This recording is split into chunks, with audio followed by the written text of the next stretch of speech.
Most Americans don't know what I'm about to tell you, and that is that the 14th Amendment is the foundation of all modern politics and government corruption. You definitely need to take notes on this one. First, let's get into the definitions. Book reference. 14th Amendment. The 14th Amendment of the Constitution of the United States. It became a part of the Organic Law July 28, 1868, and its importance entitles it to special mention. It creates, or at least recognizes for the first time, a citizenship of the United States as distinct from that of the states. So, prior to the 14th Amendment, there was no such thing as a United States citizen. Now, the reason that's important is because today everybody say they're United States citizens. Now, let's go look at Section 1 of the 14th Amendment and break some things down. Book reference. All persons born or naturalized in the United States and subject to the jurisdiction thereof are citizens of the United States and of the state wherein they reside. So to reiterate, the 14th Amendment created for the first time a United States citizen. Prior to the 14th Amendment, there was no such thing as a United States citizen. Now, to understand why there wasn't a U.S. citizen before the 14th Amendment, we have to look at the structure of government and how it was set up prior to the 14th Amendment. What is federal government? Federalism is a system of government in which power is divided between a central authority and smaller political units. In the United States, the federal government shares the powers with the state and local governments. So there's supposed to be an equal balance of power between the state and the federal government. Now, the government that was adopted from the Iroquois Confederation was a Republican form of government, as set forth in Article 4, Section 4. A Republican form of government is one in which the powers of sovereignty are vested in the people and are exercised by the people, either directly or through representatives chosen by the people, to whom those powers are specially delegated. So in this form of government, the people through their elective representatives are sovereign. So all these different states are separate and independent of each other, and Washington, D.C. is foreign to all these states. And let's read from this source how the United States is foreign to all the states. Book reference. Federal corporations. A federal corporation operating within a state is considered a domestic corporation rather than a foreign corporation. The United States government is a foreign corporation with respect to a state. So Washington, D.C. is foreign to Virginia. Washington, D.C. is foreign to North Carolina, and so on and so forth.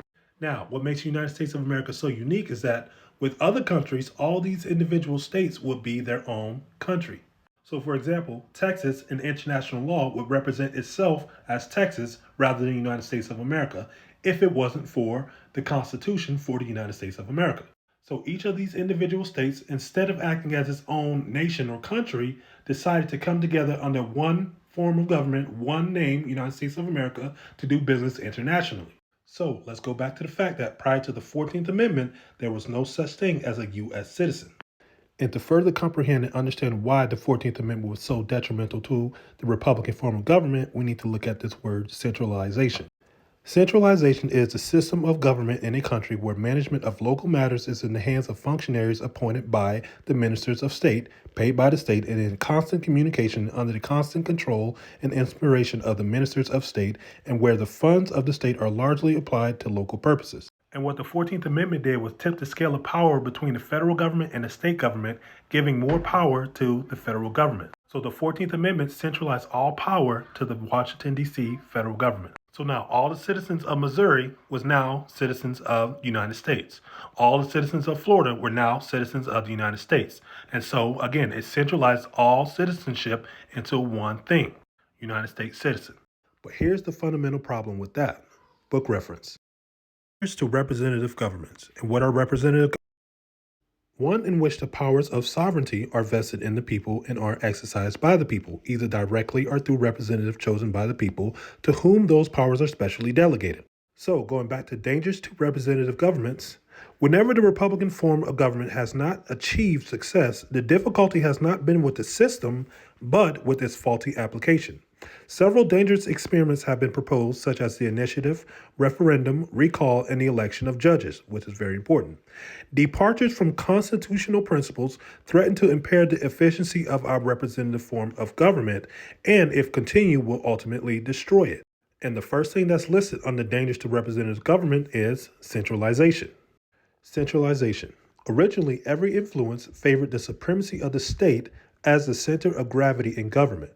Conferring strong powers on the proposed central government was feared and avoided. And to help substantiate the fact that the 14th Amendment was used to supplant state sovereignty and centralize all power in the federal government, I want to read to you from this article called The 14th Amendment from the Broad Acts. It's a 1905 or 1906 article. Pay close attention. Before the Civil War, there was no such thing universally recognized and undisputed as federal citizenship. American citizenship was a sentiment merely. It lacked clearly defined constitutional definition and general recognition. So they never used the term American citizen or federal citizen, and it didn't have any general recognition. It will be seen at once that the 14th Amendment, while retaining state citizenship, at the same time created a new citizenship, federal citizenship. And this federal citizenship was placed in dignity and importance above state citizenship. Now, why is that an issue? Because it was the states' governments that actually created the federal government. And there's a maxim of law that states that derivative power should not be greater from that which is derived. So how can the federal government create a citizenship that is greater than the state government its creator? So with the 14th Amendment, Congress gave themselves the power to create not only a federal citizenship, but what they also did was usurp the state sovereignty by enforcing the 14th Amendment by any means necessary against the very states that created them. This is a total violation of the principles of government upon which the United States of America was founded, aka a violation of federalism. Now, in recent history and recent cases, the Supreme Court has actually been righting their wrongs by, undermining the 14th Amendment and decisions that were based on and based off the 14th Amendment. So, for example, in a 2022 case, Dobbs v. Jackson, that overturned the Roe v. Wade decision, the court said this: held, the Constitution does not confer a right to abortion. Roe and Casey are overruled, and the authority to regulate abortion is returned to the people and their elective representatives. Now, a couple things here. Where did we read the people and their elected representatives from? Y'all remember me reading that? That's from Republican government, one in which the powers of sovereignty are vested in the people and are exercised by the people, either directly or through chosen representatives by the people. And sovereignty is the supreme, absolute, and uncontrollable power by which any independent state is governed, supreme political authority, paramount control of the Constitution and frame of government and its administration, which is why each state has their own constitution, the self-sufficient source of political power from which all specific political powers are derived. So the federal government gets their political power from who? The states. The international independence of a state, combined with the right and power of regulating its internal affairs without foreign dictation. And we read and established that the United States government is a foreign corporation with respect to a state. And logically, if something is returned to the people and their elected representatives, that must mean that first it was taken away. So let's read on and see why and how it was taken away. First, the court reviews the standard that the court's cases have used to determine whether the 14th Amendment's reference to liberty protects a particular right. The Constitution makes no express reference to a right to obtain an abortion, but several constitutional provisions have been offered as potential homes for an implicit constitutional right. Roe held that the abortion right is part of a right to privacy that springs from the First, Fourth, Fifth, Ninth, and 14th Amendments. The Casey Court grounded its decision solely on the theory that the right to obtain an abortion is part of the liberty protected by the 14th Amendment's Due Process Clause. And so the pattern is that the 14th Amendment has always been used to usurp state sovereignty in all these decisions. Others have suggested that support can be found in the 14th Amendment Equal Protection Clause. And again, more 14th Amendment being used to usurp state sovereignty. Next, we're going to go to this recent case that was decided on March 4th, 2024, Donald J. Trump versus Anderson. A group of voters contend that Section 3 of the 14th Amendment to the Constitution prohibits former President Donald J. Trump, who seeks the presidential nomination of the Republican Party in this year's election, from becoming president again. And so again, liberals are trying to use the 14th Amendment.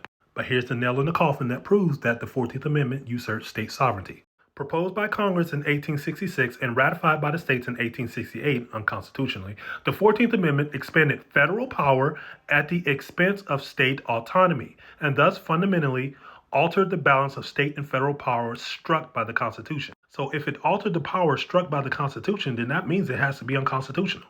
And autonomy is the political independence of a nation, the right and condition of power of self-government, the negation of a state of political influence from without or from foreign powers.